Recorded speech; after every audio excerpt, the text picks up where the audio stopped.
Hello, friends, and welcome back to this week's episode of Thank You, Come Again. Today, I am joined by a man who has been dropping some fire content in my LinkedIn feed for quite some time.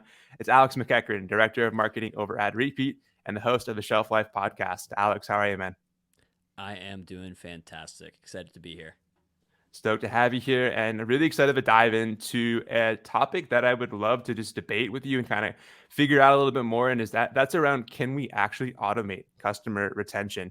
You pitched me this incredibly thought-provoking idea the other day around automating reordering, automating retention. And it's literally, I think, the dream of like every direct-to-consumer brand who sells anything replenishable. Shopify came out, last year with this big retention theme, and it's pretty much been plastered, I think, in every single content piece from SaaS companies, the big focus of brands, agencies, the whole like. But I think for a lot of folks, it's becoming really overwhelming when literally everything is somehow needing to be tied to retention, which begs the larger question, I think, of where do you start? What can you actually deploy that moves the needle, and what the heck is retention anyway for direct to consumer e-commerce? And I think the easiest thing that's been communicated is to start, with the post purchase communication path. But a lot of brands, it's really campaign based, focus. It's typically, hey, like we dropped a new product, or hey, okay, it's a new holiday, new event, just something to keep top of mind almost. And it sort of feels like now we're in this state where we're throwing a bunch of rocks at windows and hoping that someone eventually opens up that window and starts a conversation or, makes a point of conversion. But it can go south really quickly if you just focus on campaign based retention. Obviously, customer can unsubscribe, and that's the end of the relationship in a lot of ways. And I think there's a better way, and that's what we're going to be diving into today around automated retention. But first, really, can you just unpack for me a little bit kind of like your thoughts around kind of the state of customer retention right now, and sort of like where we're at in this sort of kind of crazy kind of landscape of customer retention? Yeah, there's a lot to unpack in what you said there. And I think the biggest thing to start with is like what is retention? Like you said, Shopify's preaching retention right now, like Repeat, obviously we're preaching retention. You're kind of getting it from every angle. And I'd say like people have been talking about it for like the last 5 years, and say like every year over the last 5 years, it gets like a little bit more aggressive. Like, hey, you should be thinking about this. You should be thinking about this. And then like I'm not going to go into like all the details of it, but obviously like iOS 14.5, and now all of a sudden retention is like way more prevalent than it was before because acquisition is more expensive, harder. Direct to consumers facing some pretty insane headwinds right now with those acquisition problems. We've got shipping logistics problems. We've got inflation. We've got raw material problems. So, like, costs are going up across the board. Your CAC's going up. What do you do? We've been getting more efficient on the acquisition side for so long that, like, what can you really eke out on that side anymore? Like, maybe you can get 15% better. Maybe you can get 50% better. But why people are starting to focus on the retention side is like, I don't know how much more I can eke out of that side of the equation. So let's flip onto the customer retention side, existing customers, and see what we can do there. Yeah, and I think that it's a great point. I feel like the juice has been squeezed in a lot of ways in the acquisition front, and now it's just going back to where can we get more out of the retention? Where can we ask more? I think retention teams are feeling really really stretched thin right now too. And I was talking to even one of my good friends is an email marketer right now, and to see expectation right now, I think is just that like channels like email and SMS and the like really are being asked to do so much. And I think it's a perfect segue into kind of like talking about now really automating a lot of these things, and some of the those channels fall on that automation front. And I think when we think about like the alternative to campaign based retention, obviously you have to invest in automation. Can you just unpack for me a little bit around like how do we actually automate retention? I know this is something that Repeat is really trying to solve for, and would love to understand kind of like some of your thoughts around that. Yeah, so I'll be clear, like you can't automate everything about retention, but like you said, retention marketers, email marketers, SMS marketers, just like anyone on the growth or D2C side of the equation right now is being asked to do a lot because of those headwinds. So like what is the limiting factor on a lot of this? It's not that retention marketers like don't know what to do. It's that there isn't enough time with a single person or a small team to actually execute on all the retention things that they could possibly be doing. So a lot of times it ends up being like, okay, let me do what we've always been doing. So like campaign based retention is very similar to campaign based acquisition, right? Like it's not that big of a stretch or like a step to move over into that world. So you see a lot of people do that. Now, things you can't automate, obviously, like brand, product, content. Actually, AI might be automating content at some point for us. We might all be out of a job on the marketing front at some point. But there are things that you can start to automate, right? Like one of the lowest hanging fruit in retention is post-purchase communication. Someone has made that first purchase. Now, what are you saying to them? And that's where retention automation can really come in. Being able to say, hey, I know that you bought this 25 days ago. This is the right time to reach out and offer you something. We can start to automate those. The problem to date has been that automating that usually comes at the cost of personalization. And if it doesn't come at the cost of personalization, you end up building some branching logic tree inside of Klaviyo or PostScript or wherever you want to build this. Mhm. It becomes a mess. It ends up looking like Right. the wires tangled behind my TV stand. Like, I just don't want to deal with it. It's such a mess. It's working. I don't want to touch it. That's the scary thing. I remember, so I came up as an email marketer, and I remember being in Klaviyo, building out these reorder flows for, different brands that I was working with. And like, it spanned beyond the screen. I had to zoom out, I'm figuring out, I've got all these different things going on. I don't even know if that works. Honestly, I'm making guesses if it's going to work. I'm hoping, but it's just the amount of setup time that it takes to build something like that. And there's really not a point of true, sort of, you can do your best to figure out repurchase frequency when folks seem to be reordering in these things, but it's felt sort of like a guessing game almost for us as a retention team. Is like, we're hoping this is the time when folks really want to reorder, but we're not really quite sure if that's the right time. And so what I wanted to kind of unpack with you a little bit is like, I think a lot of folks are trying to find the right time to reach out to a customer to get them to come back and buy again.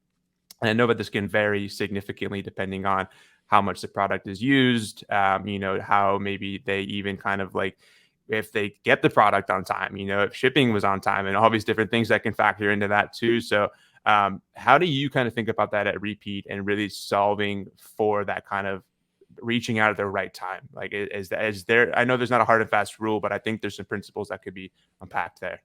There definitely are, and like you were saying, hey, the branching logic's expanding off the page. Hey, I'm kind of guessing on a lot of these things. If you think about like why those like branching logic chains get so crazy, it's because we're trying to get the right product. Like basically, it's when, what, where that makes those chains so complicated. When do I want to trigger this? What do I want to offer? And where do I want to send them? And if you think like personalizing this, those three things get complicated, right? Because like the when is going to vary by product. The what is going to be based on what they bought in the past. And the where is, hey, sending someone back, like if you want them to shop for multiple things, do you send them back to the catalog page? Do you send them to the home page? That creates a little bit of like of a murky customer journey. So let's start with when in the when, what, where piece, because that's what you asked. There are some principles here, and like obviously it's going to vary. The absolute best thing you can do here is like dig into your data and look at what your reorder intervals are per product. So hey, if you got 6 SKUs in your catalog, let's take a look at what the reorder interval is like sliced per product, so that inside of those automations and flows, I can send an email reminder at the exact right moment. Hey, Blake's running low on X product. I'm going to reach out at the right time for that product. That also is complicated. One, it assumes that you have all that data and you have a tool to go look at it. 2, it assumes that you have the time to go do that. But 3, it also becomes dated pretty quickly. What your reorder interval was 2 months ago might not be what it is today. Now, obviously, you can use a tool like Repeat to help you find those reorder intervals, and we can actually automate it so you don't need to build a time delay into every single one of these flows. We can do that for you. But there are some things you can do to make this a little simpler. Instead of timing it somehow is better than just guessing, right? So like, hey, how can we make an educated guess or look at something that's easier than breaking this down per product? So like one step before reorder interval per product would just be reorder interval for the store. Just look at everything, find the average across your entire product catalog, and just build a single flow that's going to trigger based on that store level reorder interval. At least you're timing this slightly better than just kind of like licking your finger and sticking it to the wind, right? The other way you can go about doing this, which like I don't recommend, but is better than just like following best practices, like, oh, these should go out 30 days later, is just try to take a look at your product offering and say, how long do I believe this will last? Hey, there are 50 dime sized amounts of goop in a tube here. Okay, I'm going to say this is 50 days from now. I would expect this to run out. Now, obviously, consumption varies by person, varies by product, but that's like the way you can get into doing this without a ton of work. And it's better Sure. than just, oh, it's 30 days, 60 days, whatever. That's a really great way to think about that. I know, that definitely gets you closer to the actual kind of like, having some logic kind of in there of how you can reach out the right time. I know that it's not going to be the one size fits all approach, but definitely a lot better than just following best practice on a, Klaviyo template that says, hey, 30 days later, just go ahead and reach out. Like you have to really kind of take it a little bit deeper. And I know a lot of folks are already thinking about this. This isn't like a, novel idea or anything here, but a great example, I think, even of that too, was so I just got back from a trip to the UK, and before I left, I purchased some Huron, and I didn't actually start to use that product until I got back. So that's like a 14-day lag right there. I haven't even used the product, I haven't even opened the box, and so I'm thinking about that too. Is like a lot of the time that you sort of get like into this kind of granular thing, there are so many little things that could happen of a customer, maybe they don't use the product right away, or maybe post purchase, you're not educating them on how to use the product. So they maybe don't use enough of it, they use too much of it. A lot of these little activation things can really actually sort of like get in the way of actually, the right time to reorder can really vary, I think, for a lot of merchants, for a lot of customers. Um, and I even think I was talking to an email marketer friend the other day, and he was mentioning to me he works with this company that sells basically like hydration, so like kind of like tablets.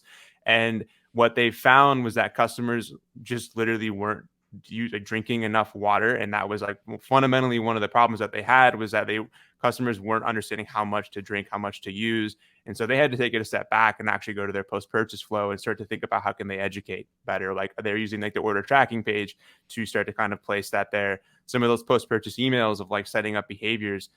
So I think that really kind of gets at sort of like that first piece of just like getting them a little bit more embedded in how to use the product, how to think about when to reorder, all those different things there too, for sure.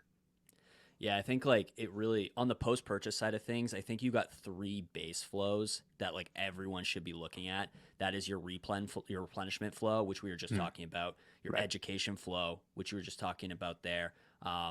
There's a men's hair care line called BluMaan.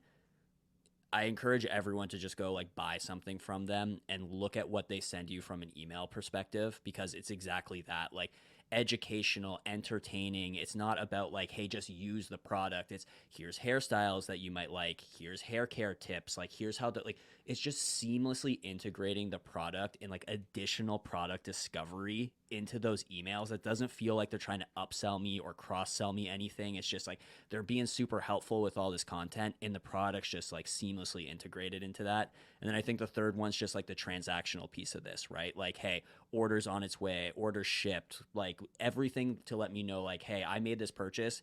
D2C is unique in the sense that like the high of making the purchase and actually receiving the product, there's a lag. And like Yep. for something like a hydration tablet, or like let's say like supplements, like I'm going, or protein powder, I'm going to the gym, I buy it, I'm on a high, I have to wait, I get the protein powder, and now I need to use the protein powder for 60 days before I see results. That's a Mm-hmm. lot of time to just Huge say, amount of time. hey, figure it out. Like these three lines of post purchase communication will help bridge that gap from an original purchase to I'm actually seeing value from what I bought. And like, especially for CPG and replenishables, very rarely is the value I'm getting like when it first shows up at my door, unless it's like fizz in a can. Totally. And I think that that's an important thing to kind of like, I think, bring into the whole post purchase sort of process, is like you've made that sale great, they're on this high.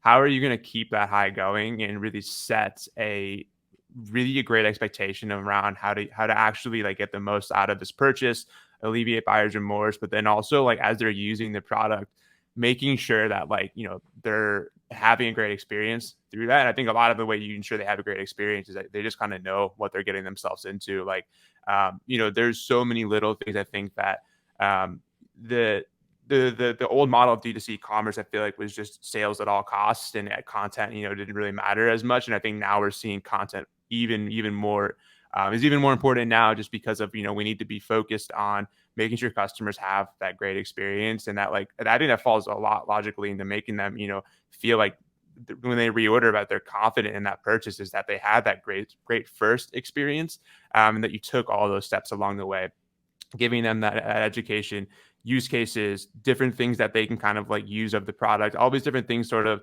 have a cascading sort of effect, I think, on just getting to that second purchase. So there's just a lot, I think, that you mentioned that really hits home on a lot of that great kind of like framework, I think. Yeah, and like we talked a bit at the beginning about these D2C headwinds, right? Like, so before joining Repeat, I worked at Smile and I worked at Loop, and a lot of the brands I ended up talking to on a regular basis at Smile and Loop were in the apparel space, and Repeat was kind of my first jump into the CPG space, like D2C CPG. And an apparel brand can like kind of afford to be a D2C purist, is like, oh, I don't want to go into retail. I don't need omni-channel. Like, I'm just going to live the direct to consumer route. When you're like shipping cases of water across the country, like that's an expensive undertaking. It is a lot better to ship a like full truckload to a grocery store than direct to the consumer. So like a lot of CPG brands, like if you're checking kind of the chatter on Twitter, LinkedIn, what right now is like, a lot of them are saying, hey, D2C is actually my loyalty channel. Like, Sure. so when we're talking retention, like, hey, the pendulum has really swung from, hey, this is like my growth channel, my cheap acquisition and growth channel, to, hey, this is the channel where I own the experience and like I can move people here when they're becoming a loyal customer, when they are coming back to buy from me again and again. Discovery can happen in these other channels, but like D2C, especially in CPG, is more or less becoming a loyalty channel. That's a really great call out. I think about a great example of that is I discovered Bora at a local farmers market that I shop at. Ended up making the purchase and then loved the product so much that I started to get a little bit more interested. This is before I even was working here at Wonderment, and started to actually then again get on the D2C channel, started to kind of engage with them, made a couple purchases, and started to feel like you said, it's that loyalty channel. I know that for a lot of CPG like companies, this is typically not going to be a super high margin endeavor for them, but it's also that opportunity to really build loyal customers and extend that lifetime value significantly. And I think it makes a lot of sense to really think about it. It's not just retention; it's the loyalty aspect of the channel as well. I'd love to kind of understand too, kind of pull it back a little bit. You mentioned a few great brand examples, but are there any other cool examples from brands that are, repeat customers or not, that have really nailed, I think, sort of getting that reordering process down? Yeah, I actually just wrote a blog post about this. So when we're talking about those like post purchase flows, like obviously reordering, you need to make the ask to come do it. So like I'm going to answer your question, I promise. I'm just gonna go in a little bit of a roundabout way to get there. So when we have like that transactional, excuse me, the educational and like the replan. So a lot of brands like build these amazing, like beautiful, well thought out education flows, but they never actually make the ask to have someone come back and buy again. And I feel like talking to a lot of retention marketers, it's like, oh, I don't want to annoy them by, Hmm. I don't want to annoy the customer by like making that ask. But if you think about it, like we're motivated when we're told to take action. Now, I am not suggesting that you go and send, hey, do you want to buy again every 2 days just to make sure like you're getting in front of someone. Like that's not the way to approach this. But the way to approach this is also not during that 60-day window to just educate and never give a reason to come back and buy from that brand. Sure. So on the educational side, I gave that BluMaan example is a fantastic one of this. Clearly, I'm into men's like hairstyling products because another great one to check out is Hanz de Fuko, which is also men's hairstyling products. On the transactional side, I love what Bora is doing. You already mentioned them. And on the replan side, a couple brands to check out: Strix, Kopari, Olipop. They are all really nailing the blend of educational post-purchase flows with those replenishment flows that are actually encouraging and asking the customer to come back and buy. Great call outs right there. I'll definitely link out to all of those in the show notes so folks can take advantage of kind of seeing those brands in the wild. But I think also like what you said is really important. I just want to zoom in on that a little bit. Like you sometimes have to just get out of that mindset of, I know we seem to be in sort of like this it definitely is a balancing act, but being too nice as a brand and not really asking for that sale, it's not like you're not being nice, but I think you have to, maybe that's not the right analogy, but it's sort of just being able to know when the right time to ask for the sale, or even kind of starting that expectation around like, hey, if this is something that you're going to want to reorder, setting that expectation can also sort of like lead down when you do make that ask. It doesn't feel like it's just a totally out of the blue sort of ask. And it's a big opportunity for you if you've done everything right. When that message lands, it should be a message that doesn't feel unexpected or sort of like, why is this brand sending me this? Like, I think if you do all those things right, you've earned the right to send that message. I don't think if you haven't done any of the prerequisites and then you send that, yeah, I think typically that's where we see the unsubscribes, the angry, why are you sending me this email, kind of CS tickets, all that stuff. So I think what you said is really important to just think about. It's like you kind of earn that right through doing all those other things correct. 100%. It's only annoying if like that's all you do. Like content marketers talk a lot about this, right? If 80% of my content is helpful and valuable, 20% of the time I can actually be like talking about my product and trying to sell something. And it's Sure. that blend. Like if you do this right, it doesn't feel like you're going like come buy this thing like out of the blue, especially if you're timing it right. Like when we talked about campaign based retention versus automations, is in campaign based retention, you're usually waiting for an event. Black Friday, Cyber Monday is coming up, or I have a new product drop. Okay, let me go activate my existing customer base. Why do those work? It's because you have a value add reason to be talking to those customers. That's why it works. Not because like everyone is just waiting for a new product drop. Black Friday, maybe everyone's waiting for that, but that's another thing.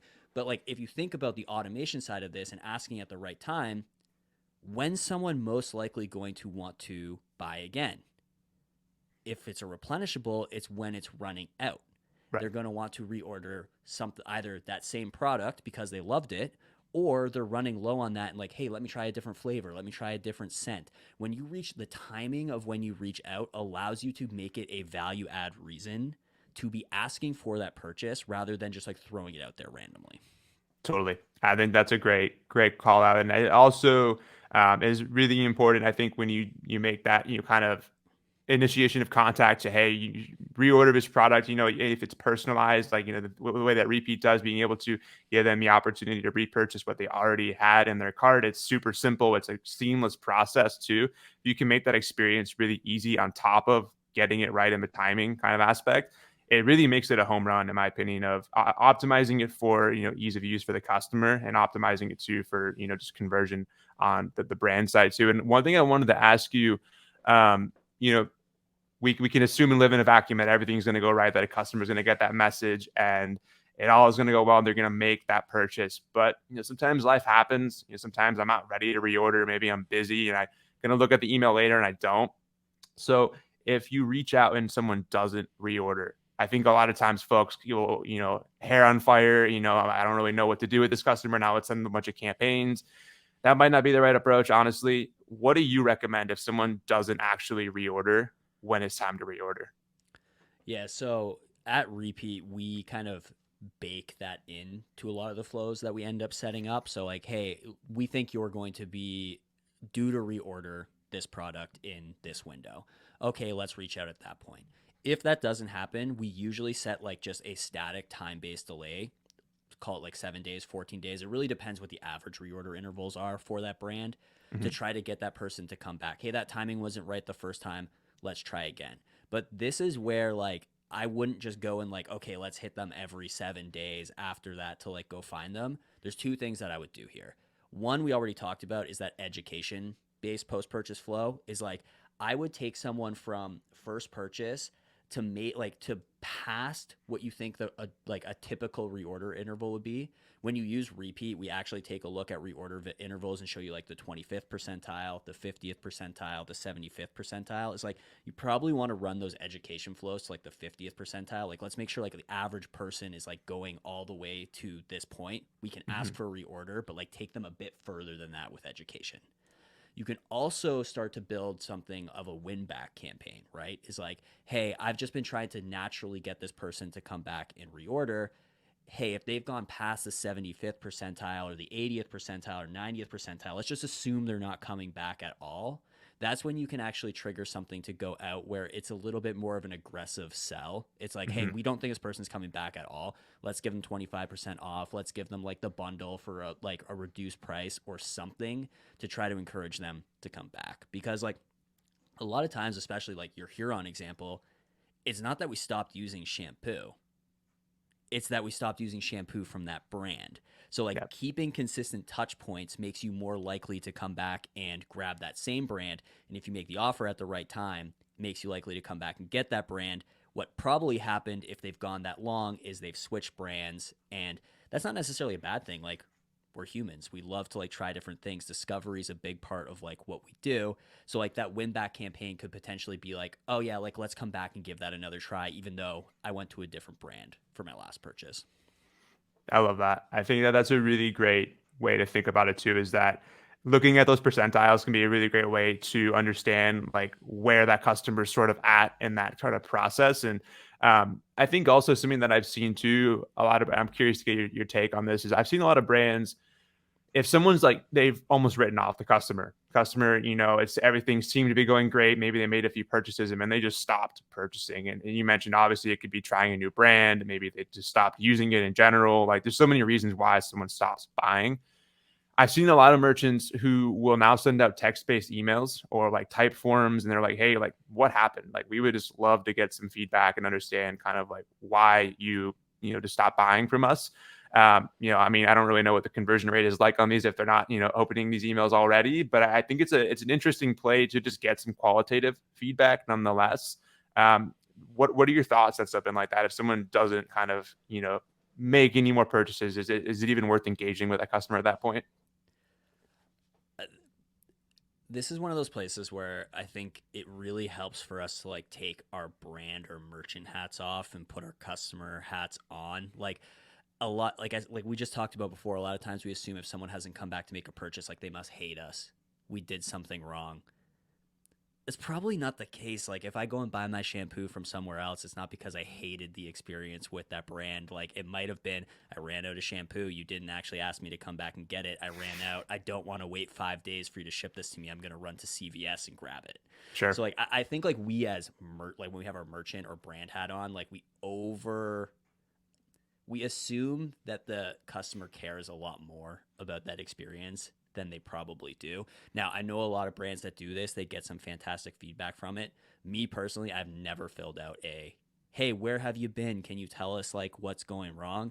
I feel like you will get some great feedback from that because you'll probably collect the like 2%, 3% that like you actually wronged and they hate you and they're not coming back and they want to tell you they hate you. Like you will get some of that, but I don't think like you're just going to get all of this feedback from kind of like your average customer that way.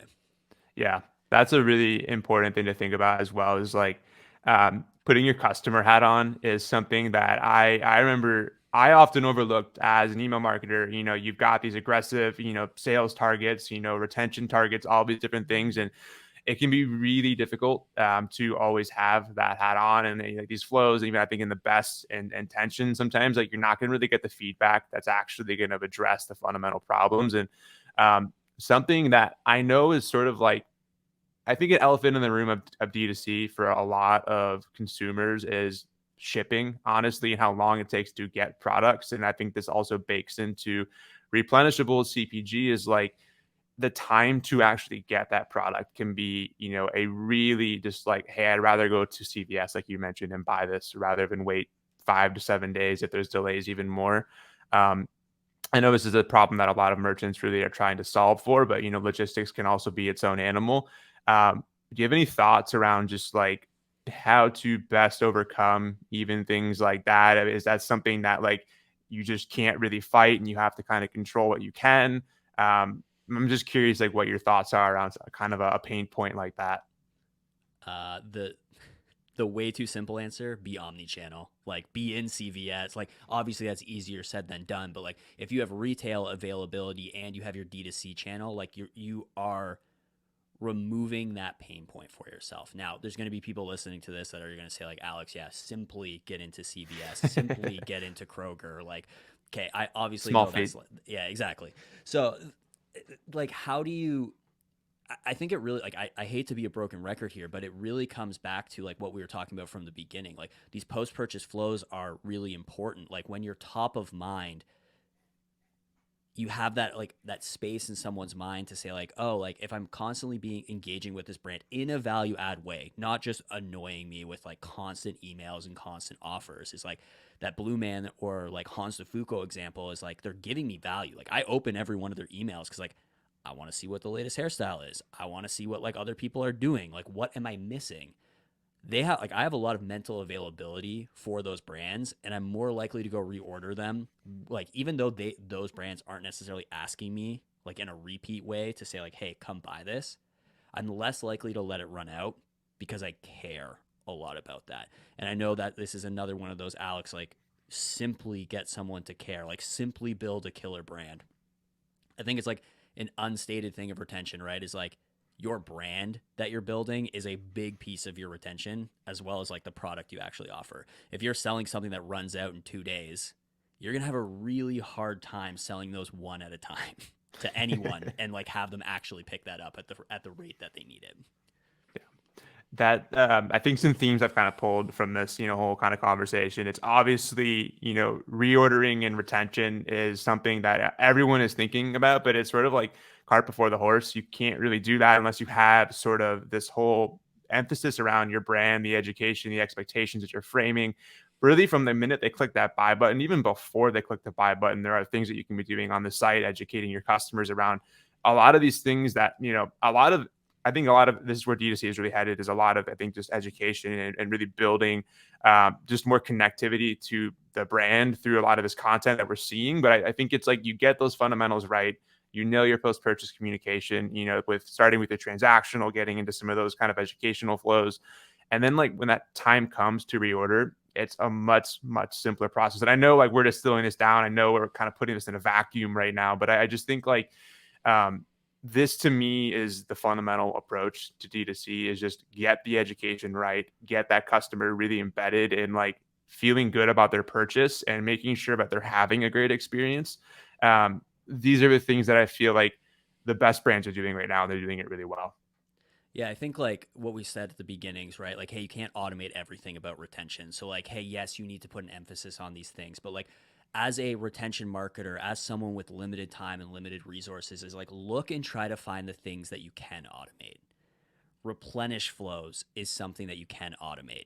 Educational flows is something that you can automate. Like put yourself in a position where those are on autopilot and you can kind of like assess and be watching them rather than building them out, so that you have the time to invest in these other areas to build that holistic approach. So like my biggest piece of advice to anyone who's like, "Oh, how do I get started in the retention game?" is like there's so much you can learn, but like start with the lowest hanging fruit. And that is in your post-purchase communication. Automate what is easy to automate. Like Yeah. shameless plug here, like use repeat to automate your replenishment flows. Like don't spend your time building those, maintaining those, so that you can go and build that killer content, so that you can go and build that killer brand experience. Like yes, you need all of this, but like find those pockets, find those places where like you don't need to put all of your time and effort into because they can be automated.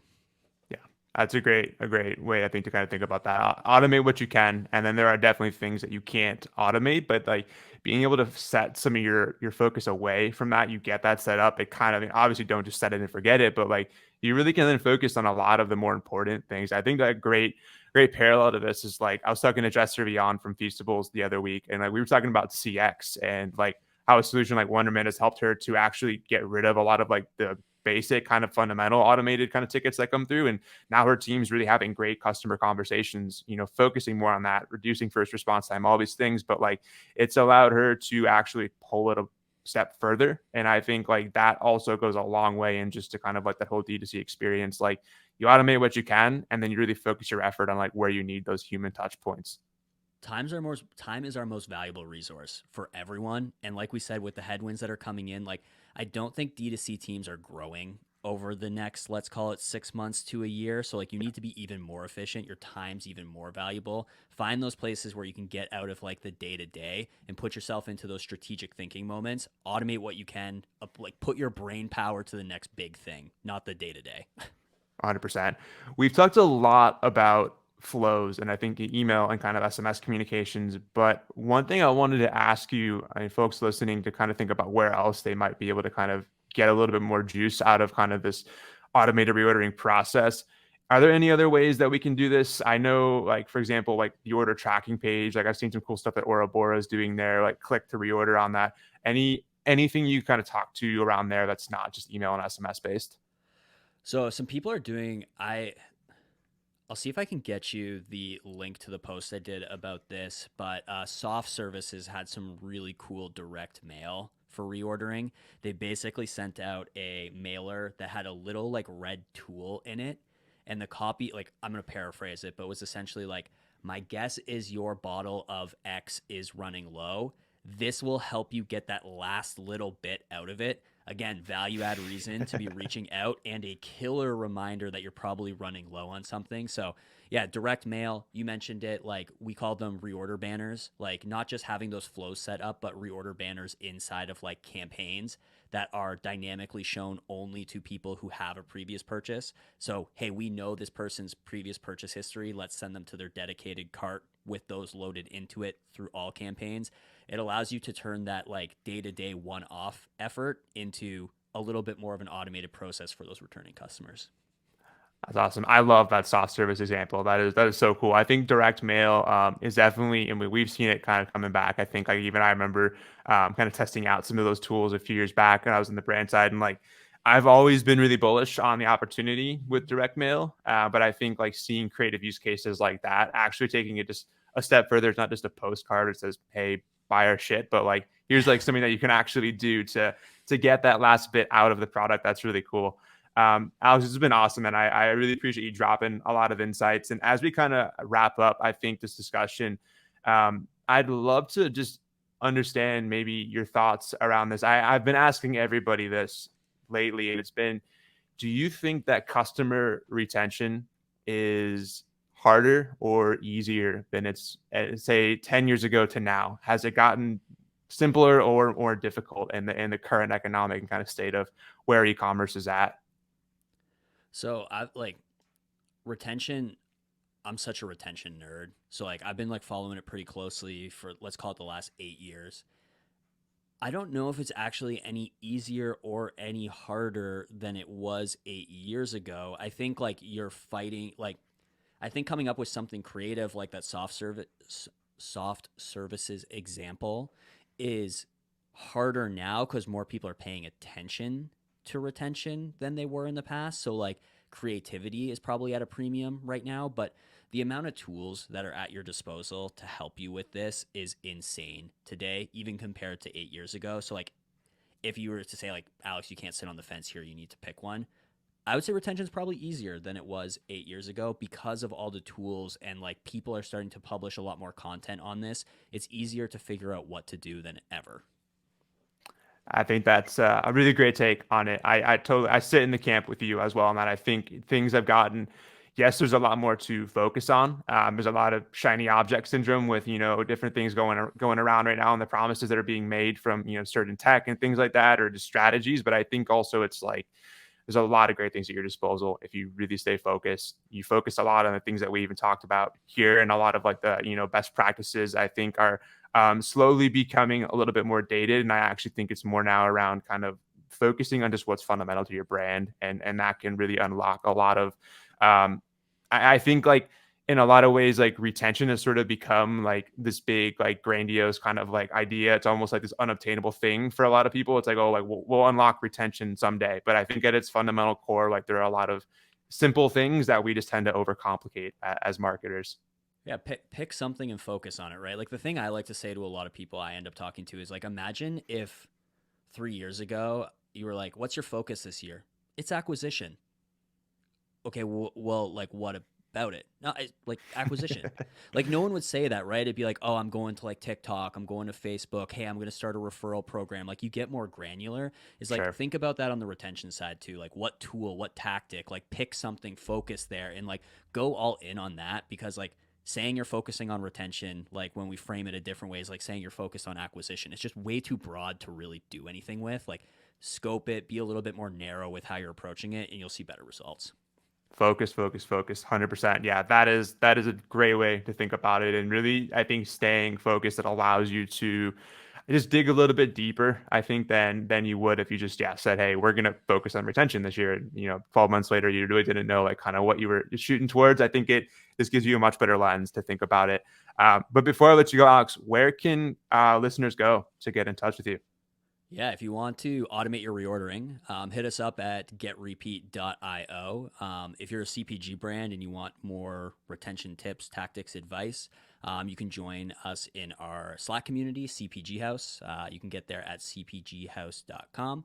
We also have a blog and a podcast that I think you mentioned at the beginning, The Shelf Life, where we're very specific on CPG here at Repeat. So if you sell a replenishable, we got the content for you.